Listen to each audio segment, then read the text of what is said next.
السلام علیکم ورحمۃ اللہ وبرکاتہ۔ آج ہم لوگ پڑھنے جا رہے ہیں سورہ نصر کا ترجمہ اور تفسیر۔ سب سے پہلے آپ یہ سمجھ لیجئے کہ اس سورت کے اندر فتح مکہ کی بشارت رسول اللہ صلی اللہ علیہ وسلم کو دی گئی ہے۔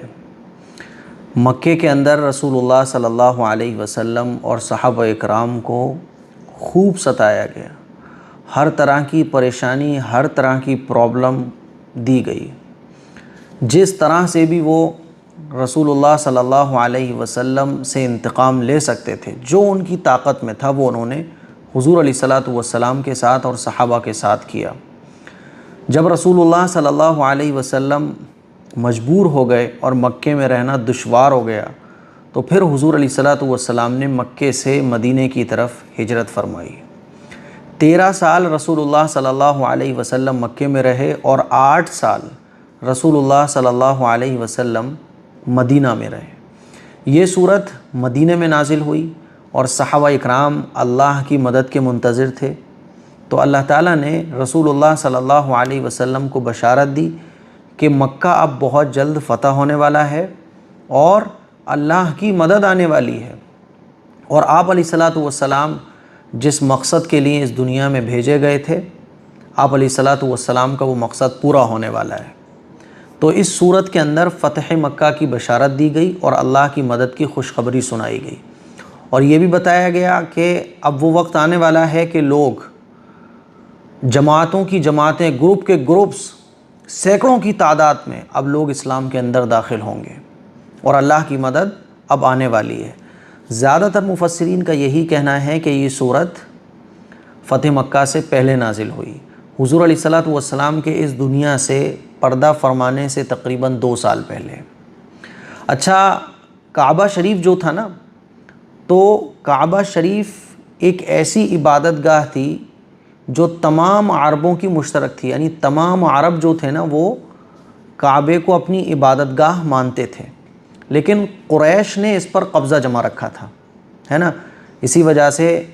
جو عرب کے لوگ تھے وہ قریش کے دین کو، حالانکہ قریش جو ہے نا وہ دین سے دور تھے، بتوں کی پوجا کرتے تھے، لات اور عزیٰ کو اپنا خدا مانتے تھے، ہے نا، دنیا بھر کے انہوں نے بتوں کو خدا بنا رکھا تھا، لیکن چونکہ انہوں نے خانہ کعبہ پر قبضہ کر رکھا تھا، اسی لیے جو عرب کے لوگ تھے وہ قریش کے دین کو صحیح سمجھتے تھے اور اسلام کی طرف مائل نہیں ہوتے تھے۔ حضور علیہ الصلوۃ والسلام نے خوب دعوت دی، لیکن مکہ کے اندر چند لوگ ایمان لے کر آئے، ہے نا، حالانکہ وہ تعداد بڑھی لیکن ایسی نہیں بڑھی جیسے بڑھنا چاہیے تھی۔ پھر حضور نے مدینہ کی طرف ہجرت فرمائی اور پھر اللہ تعالیٰ نے حضور علیہ الصلوۃ والسلام کے ہاتھوں مکے کو فتح فرمایا۔ جب مکہ فتح ہو گیا اور حضور علیہ الصلوۃ والسلام کی حکومت قائم ہو گئی، خانہ کعبہ پر رسول اللہ صلی اللہ علیہ وسلم کا قبضہ ہو گیا، سارے بت ہٹا دیے گئے اور ایک اللہ کی عبادت جب خانہ کعبہ میں شروع ہوئی نا، تو پھر عرب کے لوگ جانتے تھے کہ خانہ کعبہ پر تو قبضہ اسی کو حاصل ہو سکتا ہے جس کا دین صحیح ہو، کیونکہ اللہ اپنے گھر کا قبضہ اسی کو دے گا جس کا دین ٹھیک ہو۔ پھر لوگ اسلام میں داخل ہونا شروع ہوئے۔ تو فتح مکہ سے پہلے اللہ تعالیٰ نے یہ خوشخبری دی اور اسی خوشخبری کا تذکرہ ہے، اور اسی صورت کے اندر یہ بھی بیان کیا گیا کہ اب آپ علیہ الصلوۃ والسلام کا وقت دنیا کے اندر مکمل ہو چکا ہے، اسلام اب پوری دنیا میں پھیلے گا، اور جس مقصد کے لیے آپ علیہ الصلوۃ والسلام اس دنیا میں بھیجے گئے تھے وہ مقصد مکمل ہو گیا، اب آپ جلد ہی اللہ کی طرف بلا لیے جائیں گے۔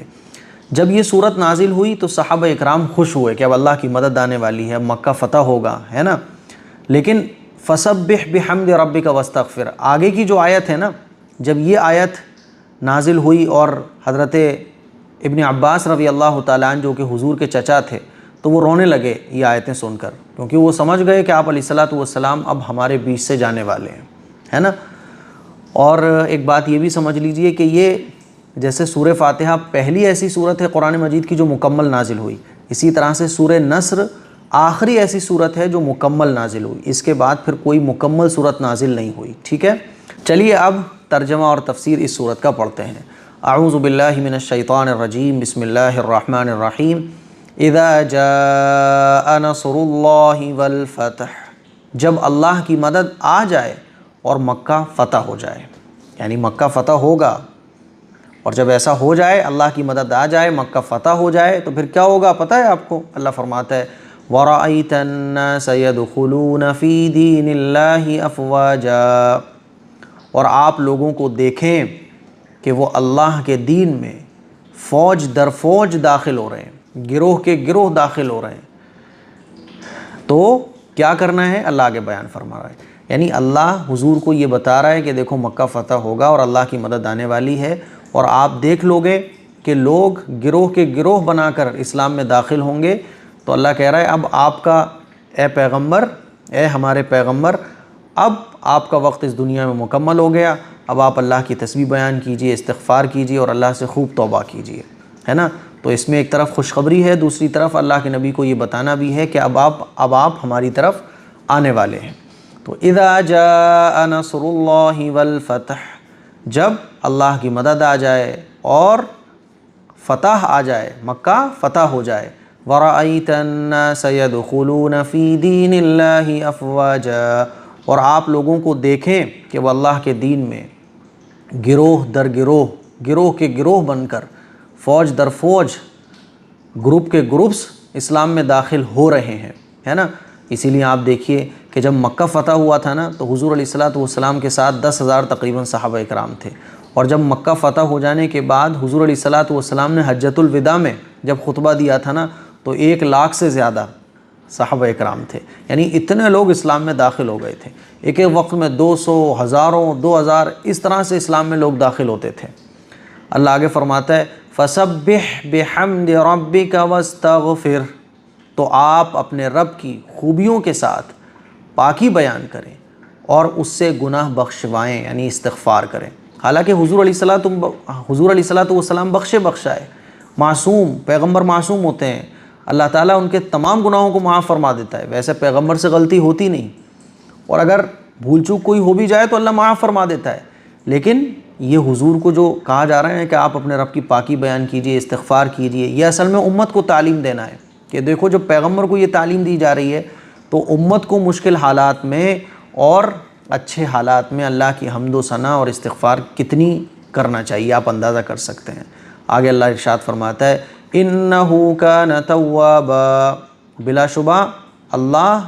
بہت معاف کرنے والا ہے۔ تو یہ اس صورت کا ترجمہ اور تفسیر ہو گیا۔ اب آئیے ورڈ بائی ورڈ ترجمہ کرتے ہیں۔ اذا جاء،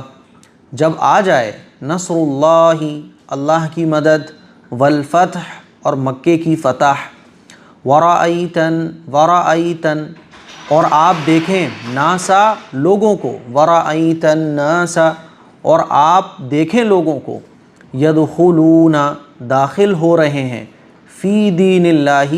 اللہ کے دین میں، افواجا، گروہ بنا کر، فوج در فوج، فسبح، تو پاکی بیان کیجئے آپ، بحمد ربک، بحمدی تعریف کے ساتھ، ربک اپنے رب کی، تو فسبح بحمد ربک، تو پاکی بیان کیجئے آپ تعریف کے ساتھ اپنے رب کی، واستغفرہ، اور استغفار طلب کیجئے، گناہ بخشوائیے اس سے، کس سے؟ اللہ سے، انہو، بے شک وہی ہے، بے شک اللہ ہے، توابا، بڑے بڑے گناہوں کو معاف کرنے والا۔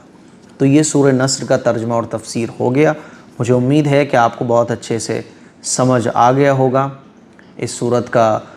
پورا شان نزول، کہ یہ صورت کب نازل ہوئی اور اس صورت کا ترجمہ اور تفسیر کیا ہے۔ اس کلپ کو شیئر کریں، دوسروں تک پہنچائیں، یاد کیجئے، اور جب بھی نماز میں پڑھیں تو ترجمہ اور تفسیر ذہن میں رکھتے ہوئے نماز کے اندر پڑھیں۔ السلام علیکم ورحمۃ اللہ وبرکاتہ۔